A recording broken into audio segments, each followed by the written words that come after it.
जय हिंद दोस्तों। मैं हिमांशु प्रयाग एकेडमी के यूट्यूब चैनल पर आप सभी का स्वागत करता हूं। दोस्तों, आज हम जियोग्राफी सेशन के अंतर्गत विभिन्न महासागरों में चलने वाली जलधाराओं के बारे में सीखेंगे। इन धाराओं की प्रकृति कैसी है, इसमें कुछ इसके क्वेश्चन आंसर भी होंगे आगे। तो इसके लिए आप शुरुआत की पहले इन जलधाराओं की प्रकृति को ध्यान से सीखेंगे। यहाँ पर हिंद महासागर की धाराएं दी हुई हैं। इसके सेशन के अंतर्गत आप यह देखेंगे कि जैसे एक शाखा हो जाती है इसकी उत्तरी हिंद महासागर की जो धारा है, या ग्रीष्म काल में चलती हैं, तो इन धाराओं की प्रकृति कैसी होती है।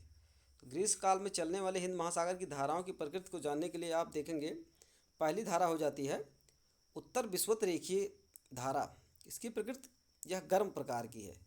इसी तरह से दूसरी धारा हो जाएगी इसकी दक्षिण पश्चिमी मानसूनी धारा। तो ग्रीष्म काल में चल रही है, तो इससे तो यह पता ही चल जाएगा कि इसकी प्रकृति कैसी है, यह भी गर्म प्रकृति की होगी। और तीसरी हो जाएगी प्रति विषुवत रेखीय धारा। इसकी भी प्रकृति गर्म होगी। यही उत्तरी हिंद महासागर की कुछ शीतकाल में चलने वाली धाराओं के बारे में देखेंगे। तो उत्तर पूर्वी मानसूनी धारा, इसकी प्रकृति भी गर्म हो जाएगी।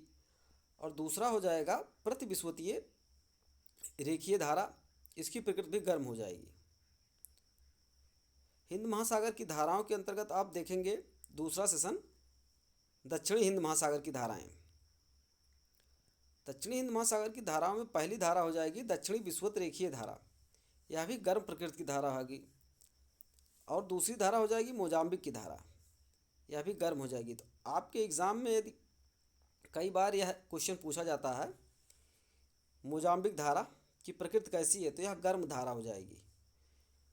तीसरा प्रकार इसका हो जाएगा मेडागास्कर की धारा, यह भी गर्म होती है। और चौथा हो जाएगा इसका पश्चिमी प्रवाह पवन, यह एक ठंडी जलधारा है। और पांचवा पश्चिमी ऑस्ट्रेलिया की धारा, यह भी ठंडी जलधारा के अंतर्गत आएगी। अब आप उत्तरी अटलांटिक गर्म प्रवाह के बारे में सीखेंगे, जिसकी उत्तरी शाखा की दिशा होगी उत्तर पूर्व दिशा।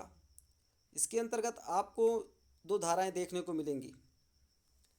नंबर एक हो जाएगी नॉर्वे की धारा, यह गर्म प्रकृति की जलधारा है। दूसरी इरमिंगर की धारा है, यह भी गर्म प्रकृति की जलधारा है।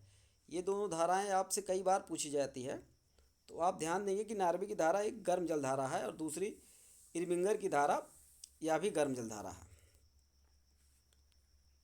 इसी तरह से पूर्वी शाखा आप देखेंगे तो यह फ्रांस से स्पेन के तट तक चलती है, जिसके अंतर्गत हो जाएगी रेनेल धारा, यह गर्म प्रकृति की है।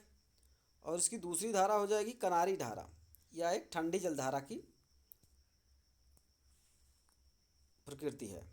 यहाँ पर आप देखेंगे आपके एग्ज़ाम में कई बार पूछता है रेनेल धारा की किस प्रकार की धारा है, तो यह गर्म जलधारा है। और इसी तरह से कनारी जलधारा एग्ज़ाम का फेवरेट क्वेश्चन रहता है, तो यह ठंडी जलधारा हो जाएगी।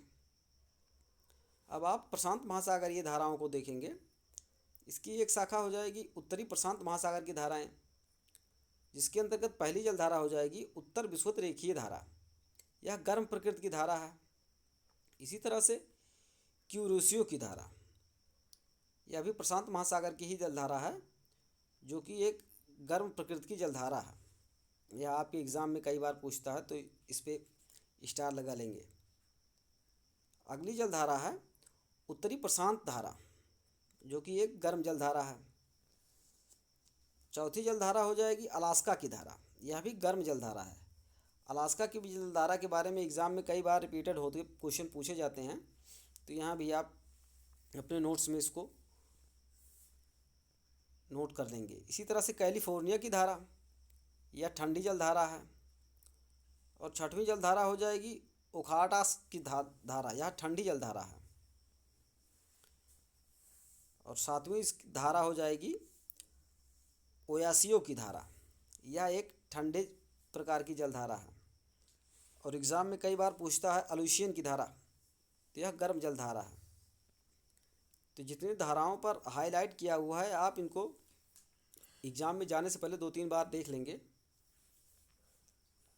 और प्रशांत महासागर की धाराओं के अंतर्गत दक्षिणी प्रशांत महासागर की धाराएं देखेंगे, जिसके अंतर्गत पहली जल धारा हो जाएगी विस्वतीय धारा, जो कि गर्म प्रकृति की है। इसी तरह से पूर्वी ऑस्ट्रेलिया की धारा, यह भी गर्म जल धारा है। और तीसरा हो जाएगा दक्षिणी प्रशांत प्रवाह, यह एक ठंडी जल धारा है। आपसे एग्जाम में कई बार रिपीट करके पूछता है दक्षिणी प्रशांत प्रवाह क्या है, तो यह एक जलधारा है जो कि ठंडी जलधारा का उदाहरण है। इसी तरह से अगला हो जाएगा पेरू या हम्बोल्ट की धारा। इसकी प्रकृति भी आपके एग्जामों में कई बार पूछी जाती है, तो यह भी आप नोट करेंगे, ठंडी जलधारा है।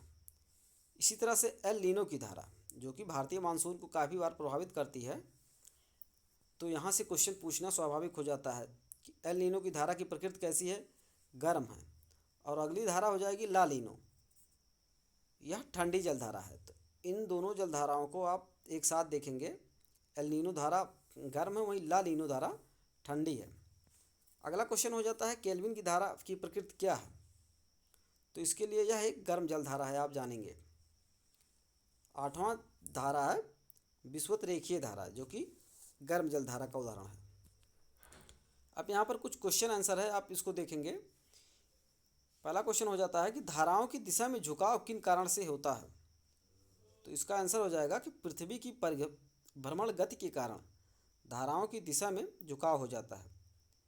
और यह झुकाव उत्तरी गोलार्ध में दाहिने हाथ की ओर तथा दक्षिणी गोलार्ध में बाएं हाथ की ओर होता है। और इसके और डीप में यह देखेंगे तो यह झुकाव किस कारण होता है, तो कोरियालिस फोर्स के कारण होता है। अगला क्वेश्चन हो जाएगा किस महासागर में मौसम के बदलने से धाराओं की दिशा परिवर्तित हो जाती है, तो ऐसी धाराएं जो मौसम के बदलने के अनुसार अपनी धाराओं की परिवर्तित कर लेती हैं, मानसूनी धाराएं कहलाती हैं। तो इसका आंसर हो जाएगा उत्तरी हिंद महासागर में मानसूनी हवाओं का मौसमी दिक परिवर्तन धाराओं की दिशा में परिवर्तन होता है। अगला क्वेश्चन है एंटीलीज किस प्रकार की धारा है, तो आंसर हो जाएगा पश्चिमी द्वीप समूह के पूर्व में प्रभावित होने वाली गर्म धारा है। अगला क्वेश्चन हो जाता है गिनी धारा किस प्रकृति की धारा है, तो इसका आंसर हो जाएगा गर्म जल धारा। वास्तव में यह अटलांटिक महासागर के विपरीत विषुवत रेखीय धारा का गिनी तट पर प्रकटीकरण का संज्ञा है। गल्फ स्ट्रीम धाराक्रम में किन धाराओं को सम्मिलित किया जाता है, गल्फ स्ट्रीम धारा के अंतर्गत किन किन धाराओं को सम्मिलित किया जाता है, यहाँ पर आंसर देखेंगे इसका। फ्लोरिडा की धारा, गल्फ स्ट्रीम तथा उत्तरी अटलांटिक प्रवाह को शामिल किया जाता है। अगला क्वेश्चन हो जाएगा संयुक्त राज्य अमेरिका के पूर्वी तट तथा गल्फ स्ट्रीम के बीच ठंडी जल रूपी दीवार कोल्ड वॉल का निर्माण किस धारा के जल के कारण निर्मित होता है, तो इसका आंसर हो जाएगा लैब्राडोर की ठंडी जल धारा। अगला क्वेश्चन हो जाता है कि गल्फ स्ट्रीम का डेल्टा उपमा किसे प्रदान किया गया है, तो आंसर हो जाएगा 40 अंश उत्तरी अक्षांश के पास पृथ्वी के विक्षेप बल एवं पछुआ पवन के प्रवाह से गल्फ स्ट्रीम पूरब की ओर मुड़कर कई शाखाओं में विभक्त हो जाती है। यहाँ पर गल्फ स्ट्रीम के इस भाग को उक्त उपमा प्रदान की गई है।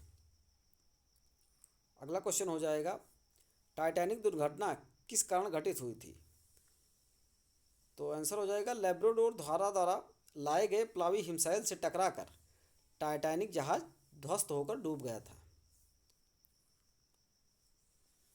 अगला क्वेश्चन हो जाएगा गल्फ स्ट्रीम की खोज किसने किया था, तो आंसर हो जाएगा पोंस डी लियोन ने। नेक्स्ट क्वेश्चन देखेंगे ग्रांड बैंक कहाँ स्थित है, तो आंसर हो जाएगा गल्फ स्ट्रीम एवं लैब्राडोर के मिलन स्थल पर ग्रांड बैंक स्थित है। यहाँ पर दो विपरीत प्रकार की जलधाराएं मिलती हैं, जिससे कि मछलियों के लिए उपयुक्त जलवायु का निर्माण होता है। यहाँ ऐसी स्थितियों में मछलियाँ अधिक पाई जाती हैं। अगली धारा हो जाएगी, देखेंगे क्वेश्चन के रूप में इरमिंगर धारा किस प्रकृति की है और कहाँ प्रभावित होती है, तो अभी ऊपर आपने देखा इरमिंगर धारा एक गर्म जलधारा है और इसका प्रभावित होने का स्थान की बात की जाए तो यह आइसलैंड के दक्षिण में प्रभावित होती है। नेक्स्ट क्वेश्चन हो जाएगा बिश्केक की खाड़ी में कौन सी धारा समाहित हो जाती है? तो आंसर हो जाएगा इसका रेनेल धारा। नेक्स्ट क्वेश्चन, मडेरिया तथा केप वर्डे के बीच कौन सी धारा प्रभावित होती है? कनारी धारा। कनारी धारा के बारे में कई बार एग्जाम में पूछता है, तो यदि क्वेश्चन को वह टफ करता है तो यह इनके स्थान के बारे में पूछेगा, तो आप जानते रहेंगे यह मडेरिया तथा केप वर्डे के बीच में प्रभावित होती है। नेक्स्ट क्वेश्चन है, बैफिन की खाड़ी से कौन सी धारा दक्षिणी दिशा में प्रभावित होती है? आंसर हो जाएगा लेब्राडोर की धारा। अगला क्वेश्चन हो जाएगा, बेंगुला धारा किस प्रकृति की धारा है? तो यह एक ठंडी जल धारा है। अगला क्वेश्चन हो जाएगा, सारगैसो सागर अटलांटिक महासागर के किस भाग में अवस्थित है?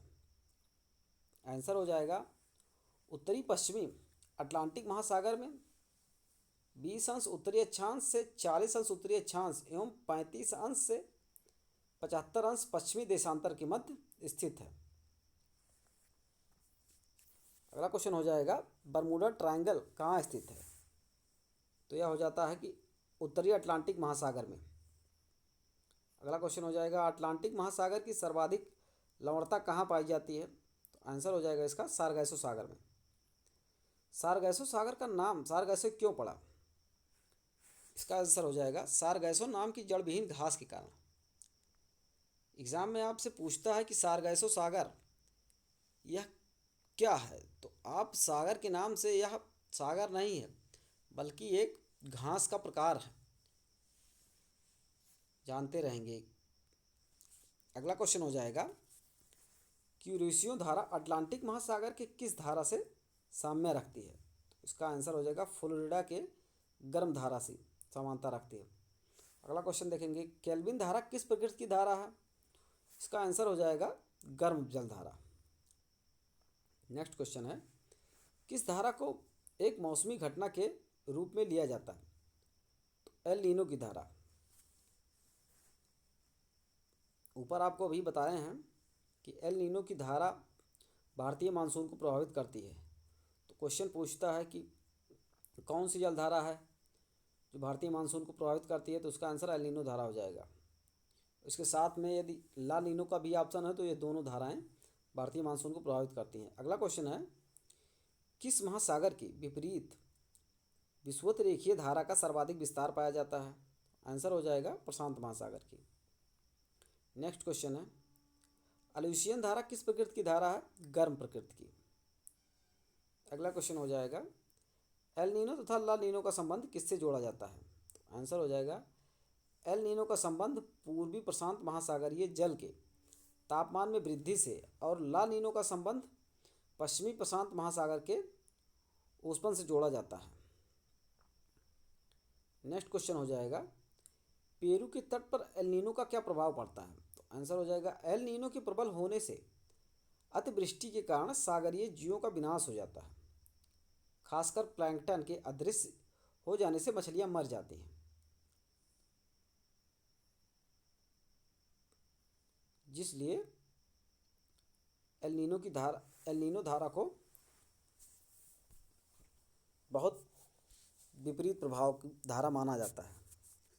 अगला क्वेश्चन हो जाएगा, उत्तरी पूर्वी मानसून धारा के प्रवाह के समय बंगाल की खाड़ी तथा अरब सागर में स्वतंत्र धाराओं का आविर्भाव हो जाता है, वे किस दिशा की ओर चलती हैं? तो मानसून के समय ये इनकी दिशा दक्षिण पश्चिम की ओर होती है। तो दोस्तों, जलधाराओं से संबंधित यह वीडियो आपको कैसा लगा कमेंट करके ज़रूर बताइए, और वीडियो को लाइक कीजिए, चैनल को सब्सक्राइब कीजिए और इसको अपने दोस्तों में शेयर कीजिए। तो मिलते हैं किसी और दिन किसी और वीडियो में। धन्यवाद।